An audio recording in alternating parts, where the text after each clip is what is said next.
Assalamualaikum warahmatullahi wabarakatuh. Waalaikumsalam warahmatullahi wabarakatuh. Alhamdulillah kita telah rehat dan selama sejenak kita lanjutkan kembali di sesi yang kedua ini di 7 jurus BK hebat. Kami berbagi dengan topiknya adalah kelola emosi, yaitu jurus 2. Apa yang Bapak Ibu kita akan berbagi di sini adalah bagaimana kita melakukan sebuah pembelajaran sosial emosional atau yang kami kenal dengan nama pembelajaran sel.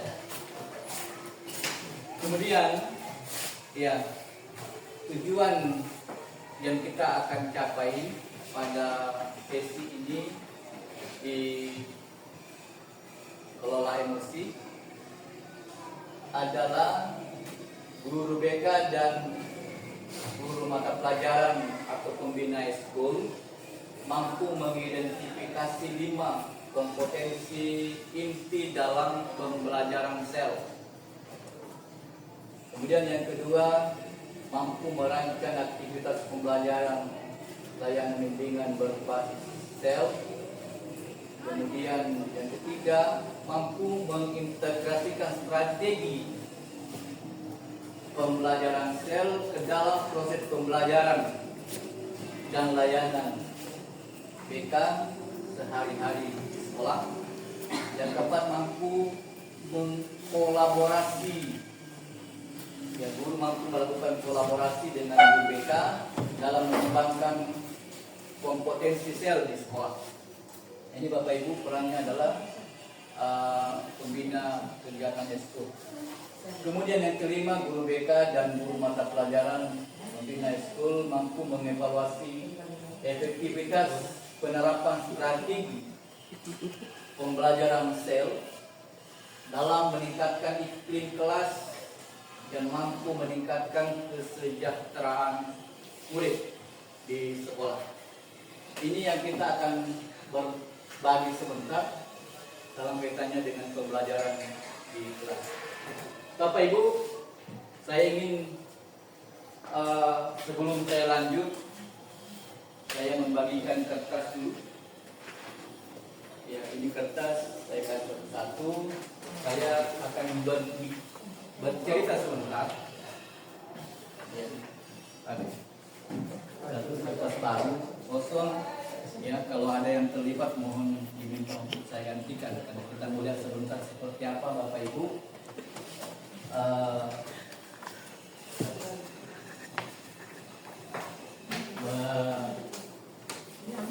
melakukan aktivitas terhadap kertas ini atau memperlakukan kertas ini sebagaimana adanya sesuai dengan apa yang Bapak Ibu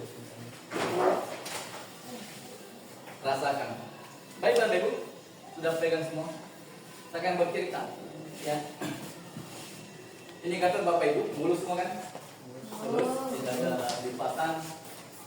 Kalau saya berbicara sebentar, menyampaikan sebuah narasi cerita, silahkan mengimplementasikan perasaan kita di kertas ini. Apakah Bapak Ibu mau merobeknya? Kalau itu memang perlu dirobek, ataukah kita remas kalau itu hanya diremas? Apakah Bapak Ibu harus mengurus-urusnya atau seperti apa yang Bapak Ibu rasakan tak kala saya berbicara? Baik, ya. Baik Bapak Ibu, saya akan berbicara di sebuah peristiwa. Ibaratnya ini adalah cerita yang saya akan sampaikan Ibu, Bapak yang mengalami. Paham ya? Ya, baik. Kalau ceritanya itu memang menjengkelkan, bagaimana Bapak Ibu merasa jengkel terhadap kertas ini? Tapi itu kertas menjadi media untuk mengimplementasikan, memberikan respon terhadap. Ya belum. Jadi dulu. Ya, baik Bapak ya. Ya, saya akan bercerita dengan situasi di pesantren. Ya, karena kita ini belajar mengajar di pesantren dan di pesantren. Oke Bapak Ibu ya. Oke. Suatu ketika saya diberi tugas oleh pimpinan pondok pesantren untuk membuat sebuah kegiatan yang kegiatan itu tentunya adalah mempersiapkan segala sesuatu yang mendukung kegiatan itu.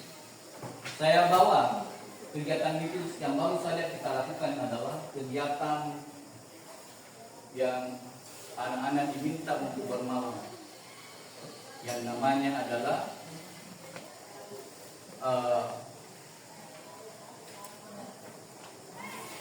kegiatan Lailatul Quran. Yang kita percaya Bapak Ibu, persiapan itu adalah telah dipersiapkan secara matang dengan bersama teman-teman lain. Mulai dari persiapannya, alat yang digunakan, kemudian ruangan ditata dengan baik, materinya disiapkan dengan baik. Tiba-tiba persiapan di kelas, mulai bantal, kasur, dan karpet yang disiapkan untuk santri-santri kita, ternyata ada santri yang benar-benar di luar dugaan kita. Dia mengobrak-abrik kegiatan itu, bantal dilempar keluar, kemudian kasur itu ditarik sana kemari, kemudian meja didorong, kursi dilempar, semuanya berantakan. Belum lagi adalah peralatan makan dan minum yang disiapkan. Siswa kita itu adalah memecahkan beberapa makanan yang tadinya disiapkan, ternyata pecahan-pecahan gelas itu dicampur dengan nasi. Pecahan-pecahan yang kecil diaduk bersama dengan air minum. Sementara ada yang berteriak, "Mana Bapak Guru? Mana Ustaz dan Ustazah? Ini kurang beres kegiatannya. Kegiatan apa namanya ini?" Terus satu di antara mereka menghampiri Bapak Ibu, para Ustaz dan Ustazah, meludahi kita. Kemudian Anda merasa diri yang terpancing. Tiba-tiba sang direktur masuk di kelas, di ruangan itu, menenangkan hati kita. Ustaz dan Ustazah, siapa yang berbuat seperti ini? Itu Ustaz yang namanya Anif. Dia betul-betul membuat diri saya marah. Begitu datang Ustaz yang lain-lain, melihat kita sedang marah, tetapi kita tidak peduli. Cara bicaranya itu nih, Ya, baru masih berkaitan dengan itu. ya, bagus ya. Jadi ada peristiwa yang sangat sering sekali intens terjadi karena pada waktu penyetoran hafalan tidak tepat atau terkadang tidak sama sekali. Akhirnya diberikan sanksi. Setelah diberikan sanksi ternyata juga belum berbuah hasil sesuai harapan. Terpulang kepada diri kita menilai bahwa apakah itu benar atau betul. Ya, benar atau betul kan beda ya. Benar atau betul, dan apakah hal itu punya efek positif. Ya, oke Bapak Ibu. Ya, selanjutnya kita coba lihat ini refleksi. Apa pola emosi yang saya amati dari pengalaman saya hari ini? Apakah saya mudah tersulut? Apakah saya menahan emosi? Apakah saya sadar akan emosi saya sebelum bertindak? Kira-kira apa? Ada orang berkomentar? Selesai Ibu Haji? Saya. Ya, silakan Ibu Haji. Assalamualaikum warahmatullahi wabarakatuh. Waalaikumsalam. Kalau saya di sini Pak dalam menghadapi berbagai masalah, karena sudah terbiasa dengan berbagai masalah. Jadi saya itu sebenarnya tidak terlalu emosi, karena alhamdulillah masih terkontrol kita punya emosi. Karena kalau kita juga mau ikut-ikut emosi, kita sendiri yang bisa stres, bisa pokoknya kalau tidak stroke.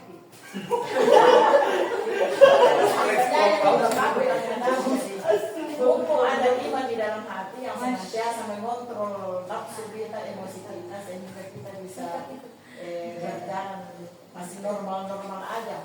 Terus terang kalau tadi saya tahu tiada masalah di setiap hari malam, siang, pagi, sore. Cuma karena kita dalam mengawasi anak-anak menghadapi persoalan-persoalan atau peristiwa-peristiwa yang terjadi itu ya, kita masih normal-normal saja menghadapinya.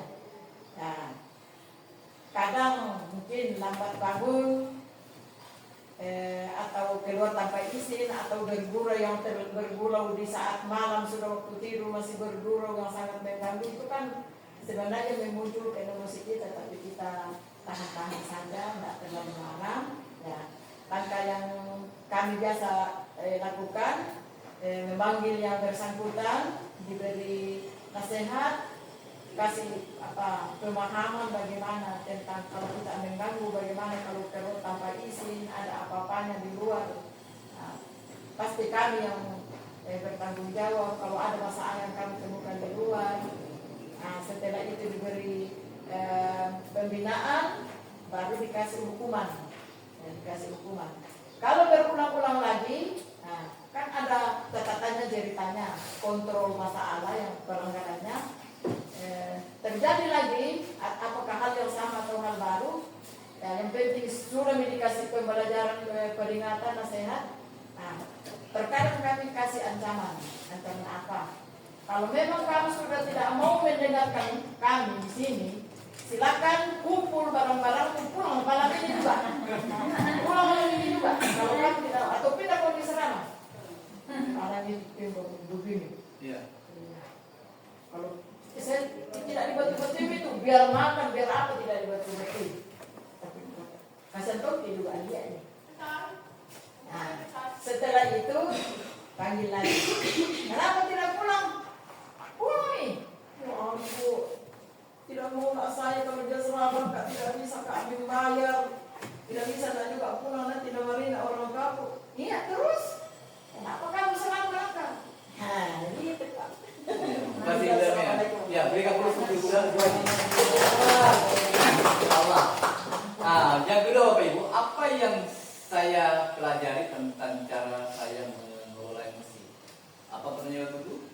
Apakah cara efektif tersebut apakah justru membuat keadaan lebih buruk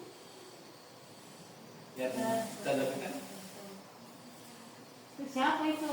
Yang tadi kasusnya Ibu Haji tadi, yang kan Ibu Haji tadi mengatakan bahwa dia melakukan tindakan sampai itu, kira-kira apakah itu efektif atau semakin menjadi-jadi?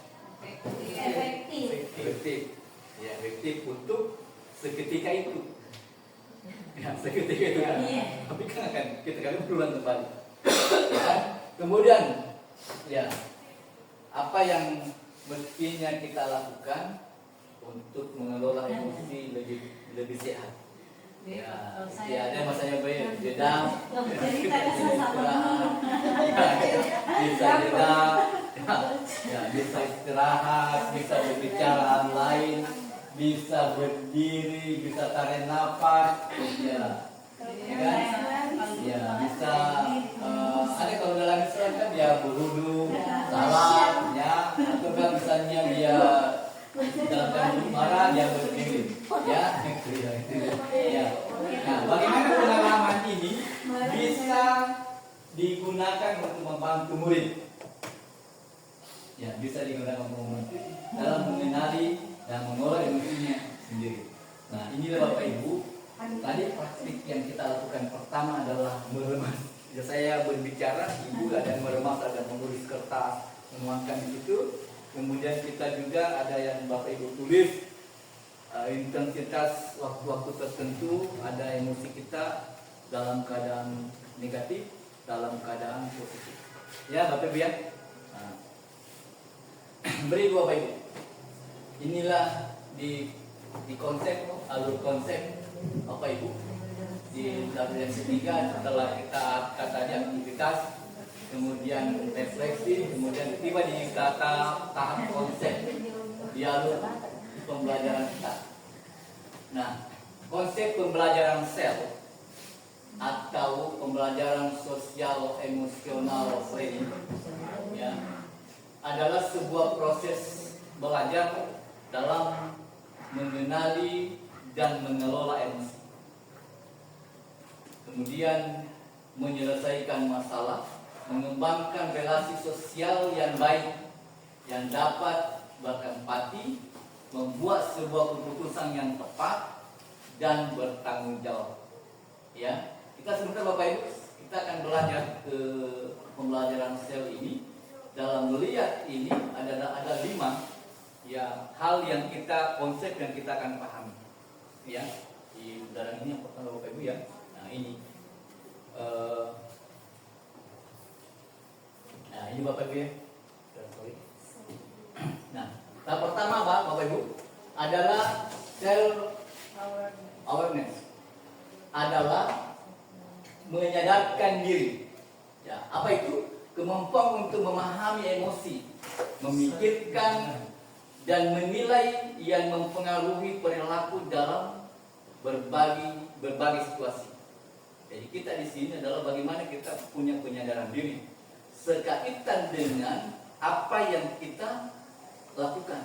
Nah, contoh, saya bisa mengenali emosi saya seperti senang, sedih, takut, malu, khawatir, ya, dan lain-lain. Ya.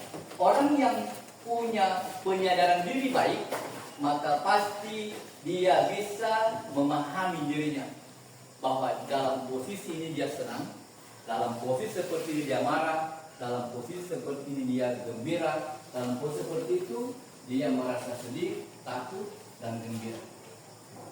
Ya. Tapi orang yang tidak punya penyadaran diri, terserah di mana saya bisa marah. Ya. Di mana saya bisa marah? Tak kenal dalam keramaian, tak kenal dalam keadaan orang sementara senyum-senyum, tiba-tiba marah, tiba-tiba berteriak, ataukah dalam keadaan kita diam-diam semua, tiba-tiba langsung tepuk tangan. Nah, ini orang sebenarnya. Nah, ini kita harus paham. Kemudian yang kedua Bapak Ibu adalah self management. Adalah bagaimana kita mengelola diri. Apa itu? Adalah sebuah kemampuan untuk mengatur emosi, pemikiran, dan perilaku secara efektif pada situasi yang berbeda. Apa itu? Saya tahu caranya untuk menenangkan diri saya pada saat marah, pada saat takut, pada saat khawatir, pada saat menjengkelkan. Ya.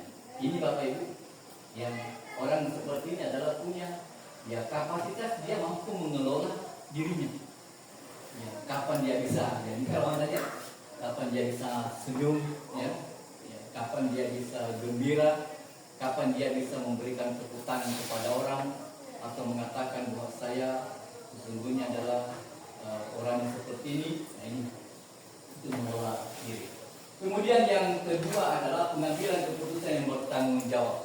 Nah, ini terkait Bapak Ibu, orang yang tidak punya ya pengambilan keputusan yang tepat dalam kaitannya dengan mengelola emosi, maka disitulah dia mendapatkan sesuatu hal yang tidak sesuai dengan apa yang diharapkan orang sekitar, termasuk berefek pada dirinya. Apa itu? Adalah pengambilan sebuah keputusan dengan sebuah pilihan yang tepat dan konstruktif pada situasi tertentu. Nah, apa itu? Saya memahami keputusan yang saya ambil dapat berdampak pada diri saya dan pada orang lain. Nah, orang seperti ini Bapak Ibu, dia sudah berpikir bahwa kalau saya berteriak, kalau saya mengatakan sesuatu yang bisa menjerumuskan orang, dia sudah berpikirkan bahwa apa efeknya kepada saya dan apa dampaknya kepada orang lain. Ya. Kemudian yang berikut yang keempat, Bapak Ibu, terampil berelasi. Ini juga kemampuan harus dimiliki. Adalah kemampuan memahami perspektif yang berbeda, termasuk berempati terhadap kondisi individu dengan latar belakang yang berbeda. Ini kemampuan ini, Bapak Ibu. Bagaimana kita bisa memahami orang lain? Ya, ini yang susah. Ya. Memahami orang lain. Walaupun sesungguhnya kita tidak suka pada posisi itu, tapi kita berempati. Ataukah kita tidak melibatkan diri secara utuh, tapi kita ada pemahaman bahwa orang ini betul-betul mengalami hal ini. Ya. Kan beda empati dengan simpati, Bapak Ibu. Orang simpati itu orang menangis juga. Orang berempati, dia mampu menahan dirinya, tetapi itu merasakan apa yang dilakukan orang lain. Tapi tidak itu ramai-ramai menangis. Ya kan? Ya. Kemudian yang berikut adalah peduli social awareness. Ya. Ini apa yang dihadapi Bapak Ibu? Ada kemampuan menjalin dan mempertahankan hubungan atau relasi yang sehat dan efektif dengan individu dan latar belakang yang berbeda. Ya. Maksudnya adalah dia mampu menjalin hubungannya, ya, hubungan baiknya. Dia mempertahankan hubungan atau relasinya yang positif. Jangan sampai dengan dia melakukan itu, orang lain yang merasa. Terkadang kan kita kita bagus bikin kita lakukan, tapi terkadang orang tidak merasa dirinya bagus, ya kan? Oh, sudah bagus sekali itu. Ya, apa yang salah ya? Tapi kenapa tersinggung ya? Orang bagus sekali tadi kata-kata, ya kan? Kenapa orang itu merasa tidak nyaman? Kan biasa kan kita kasih sesuatu ya. Biasa kalau misalnya Bapak Ibu kasih orang kaya uang, tersinggung atau tidak? Ada yang tersinggung, ada yang Tidak. ada yang suka. Orang yang punya baru kasih contoh ya, contoh.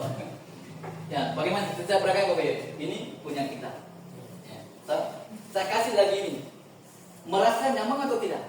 Merasa nyaman atau tidak? Merasa nyaman. Sementara kan tidak dapat. Oh, tidak nyaman. Kenapa seperti Bapak Ibu? Karena orang yang sudah ada kita kasih lagi. Ya kan begitu Bapak Ibu. Nah, makanya kita harus menjaga relasi kita. Beda dengan peminta-minta. Ya. Coba peminta-minta. Kita ceramah terima atau tidak? Tidak. Tapi kalau kita kasih uang pasti ngambil. Tapi mesti jangan minta-minta. Harus bekerja. Semakin menjauh. Tapi kalau begitu kita langsung kasih 2.000, terima kasih. Tapi kalau kita ceramah keluarkan ayat hadis, tidak akan pernah mengucapkan terima kasih pas. Nah, kenapa? Karena tidak sebagai kebutuhan. Berarti apa? Hubungan sosial kita itu akan melahirkan sebuah tindakan yang berbeda, hasil yang berbeda. Hubungan sosial. Ayo ya.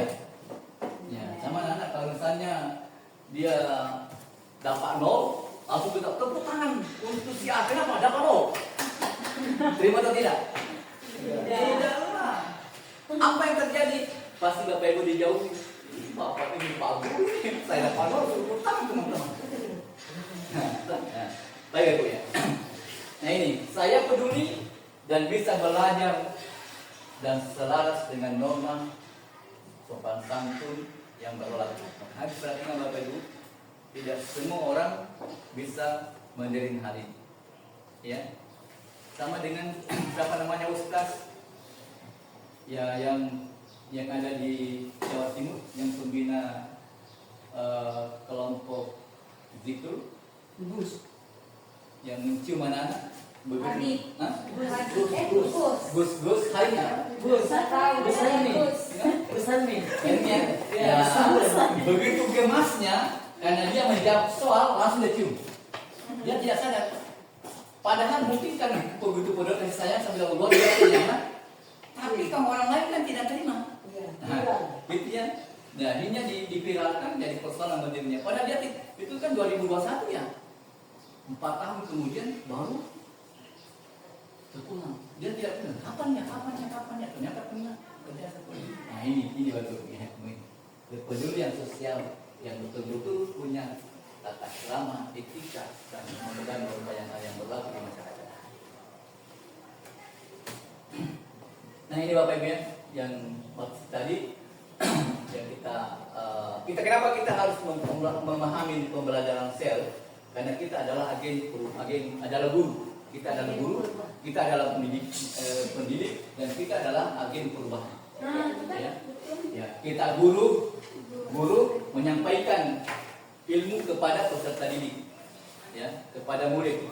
Kita mendidik supaya apa yang diharapkan kepada murid itu bisa lakukan perubahan. Kenapa kita mengenai perubahan? Karena guru adalah yang pantas, yang punya ruang untuk mengarahkan, menjadikan peserta anak kita menjadi berguna di masa yang akan datang. Ya, dan biar berubah itu Bapak Ibu, kurikulum berubah, bukan pejabat bupati yang ditangkap. Ya, perubahan kurikulum yang dipanggil siapa? Guru. Ya kan? Sudah dengar ini perubahan kurikulum kita, pembelajaran mendalam, dipanggil kira-kira orang-orang bupati, orang-orang di desa. Tidak.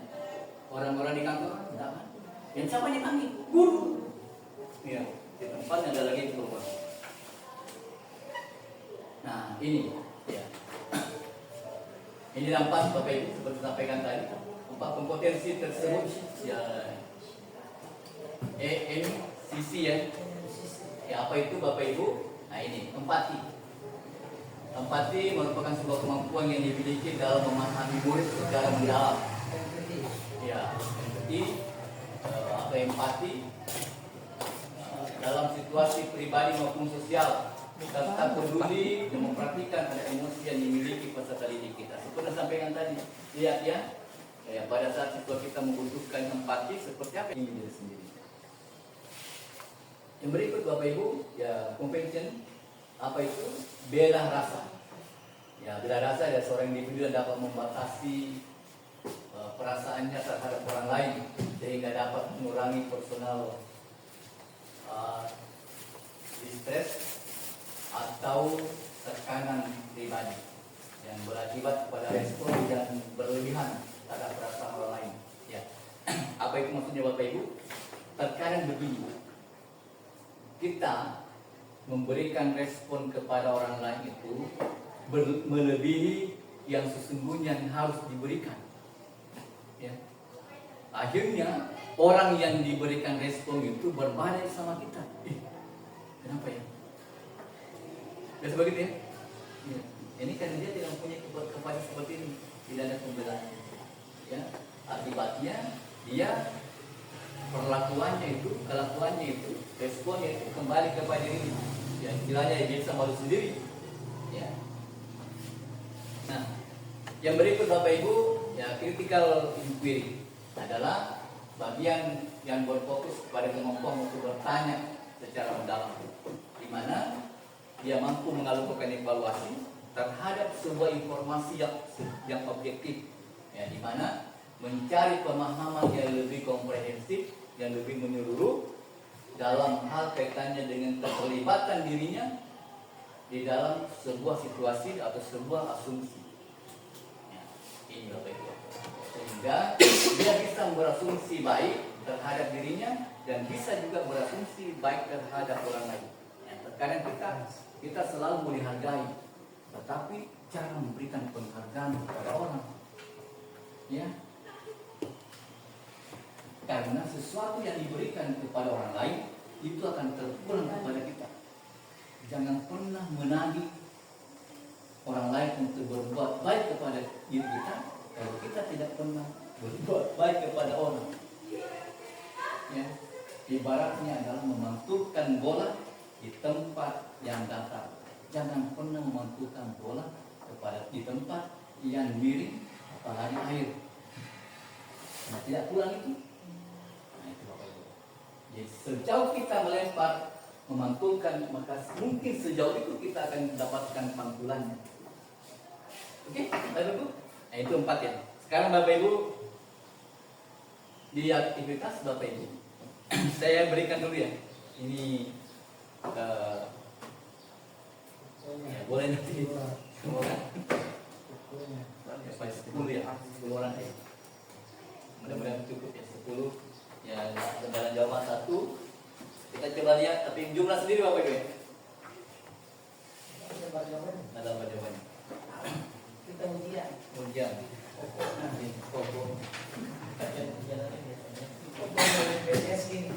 Jam PNS. Kalau untuk tesnya tadi Bapak Ibu boleh dicoba di rumah, tes kepribadiannya. Nggak usah dijadikan di share ya. Ibu punya seperti apa, tapi kita nggak paham diri kita sendiri. Seluruh ini bekerja. Sampai ya banyak kelas pelatihan.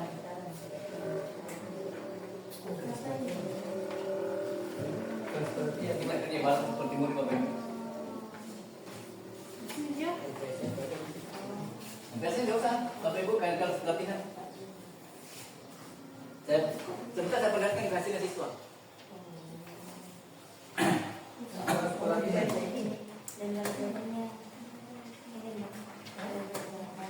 Jawaban ya lembar jawab dengan sini. Ya, ini tarik lembar jawabannya. Ya. Ya. Di sini dijawab, lembar jawab menjawab. Ya. Bapak Ibu kan tidak pernah selalu sering kadang-kadang tidak pernah ya.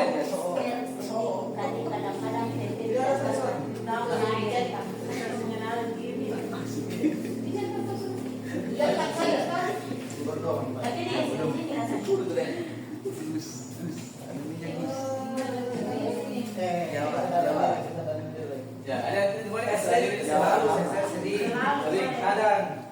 ada kadang TP tidak pernah ya. Ya. Kalau selalu itu nilainya 4, sering kadang nilainya 3, kadang-kadang nilainya 2, tidak pernah nilainya 1. Selalu 4, 3. Selalu. Ini kita apa? Checklist. Ya, checklist saja. Ayo checklist. Kan 16, 17. Yang mana tertinggi? Yang mana tertinggi? 19. Kenapa itu?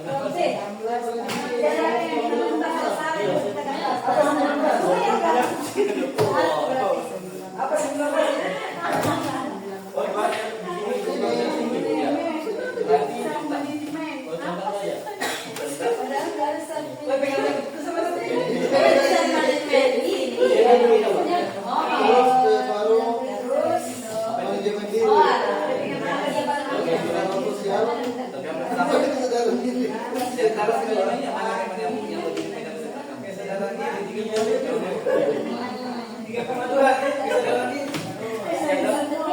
Ya baik Bapak Ibu ya.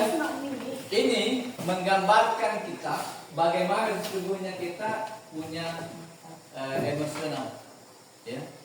Dan lima tadi, kalau Bapak Ibu mengerjakannya memang sesuai dengan apa yang Bapak Ibu rasakan, dia tidak jauh dengan yang Bapak Ibu miliki. Dan lima itu. Nah ini untuk diimplementasikan di pembelajaran kita.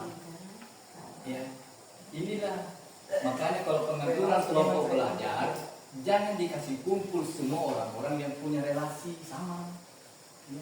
Ya, kemudian yang kedua semua ambil keputusan, tidak ada yang beres di kelas itu kelompok itu. Kelompok pasca gitu. Pokoknya masalah ya. Ya, sama dengan kalau misalnya ya, Ada masalah ini. dalam satu kegiatan dia punya kesadaran sosial, maka kelompok itu harus berkoordinasi, berkolaborasi dan koordinasi. Yang tugas ini kami berikan hari ini ya. Pekan depan saya memberikan tugas, tapi dulu yang bertugas. Jadi sebenarnya yang kita kan sembarang masuk kelas, semua guru sekiranya guru 5 masuk, 5 juga tugas masuk. Kasih tugas.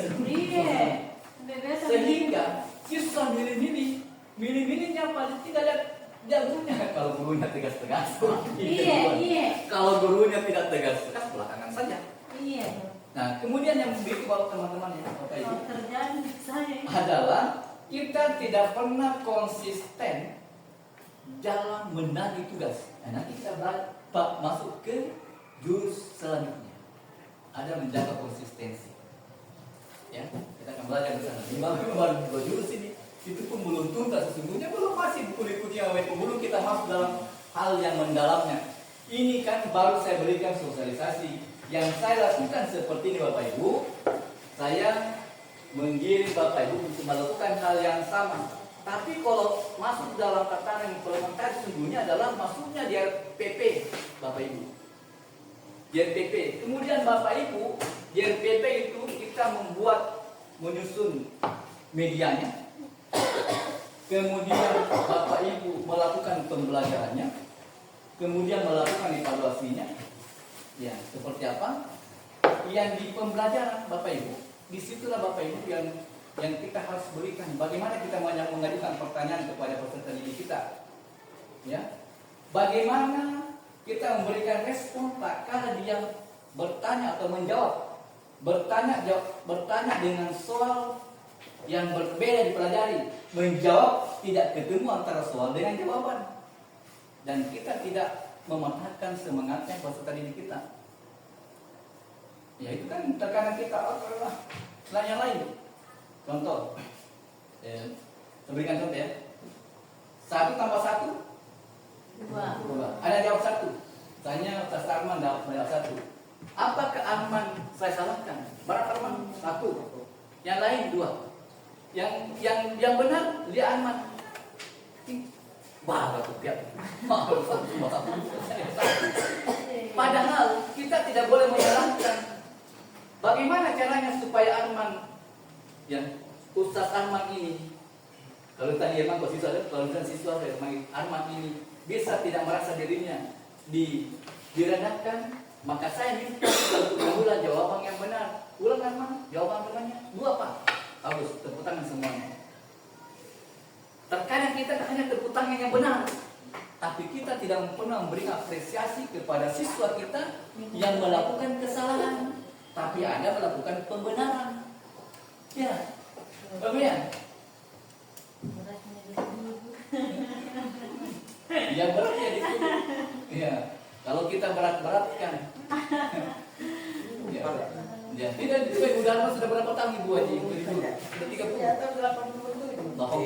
Sekarang berapa? Sudah 30. Saya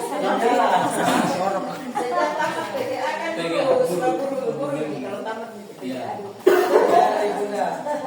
Kalau saya jadi guru tambah SPG 90, banyak kan sampai sekarang. Dijerumuskan penjara pada tipis.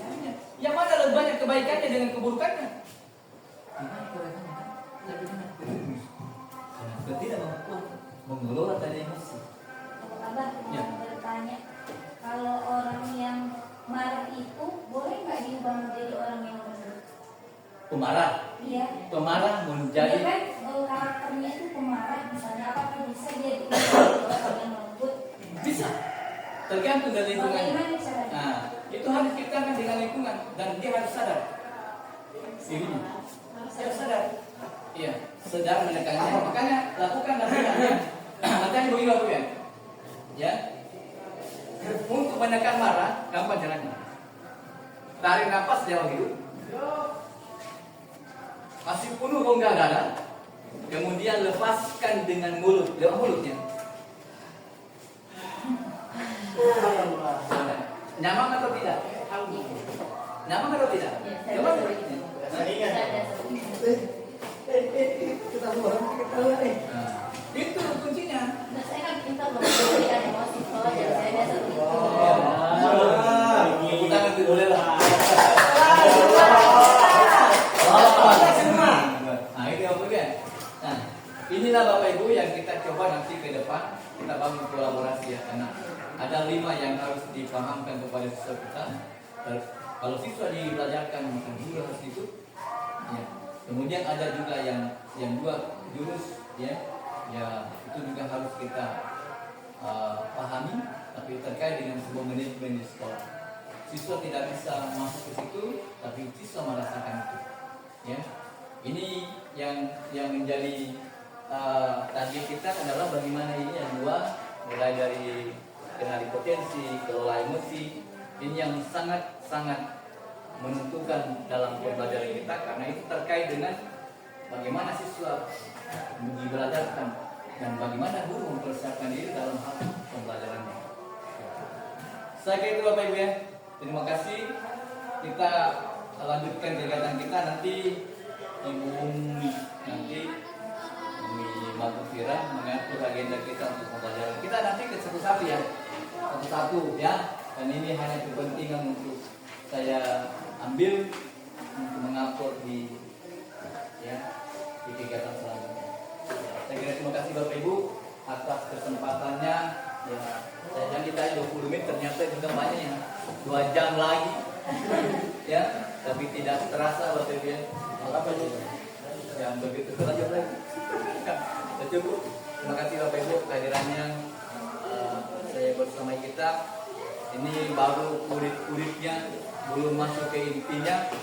Sesungguhnya intinya adalah kita membuat sebuah perencanaan pembelajaran, kemudian kita laksanakan, kemudian kita berikan evaluasi, kemudian kita berikan tindak lanjut.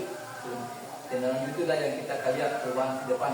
Apakah melalui dengan instrumen tadi untuk menguji kembali, ataukah melalui dengan pengamatan kita, observasi, dan melalui dengan wawancara. Instrumen seperti aplikasi angket, ya, ataukah kita lakukan pengamatan dan perubahan, kemudian kita wawancara seperti kita. Jadi banyak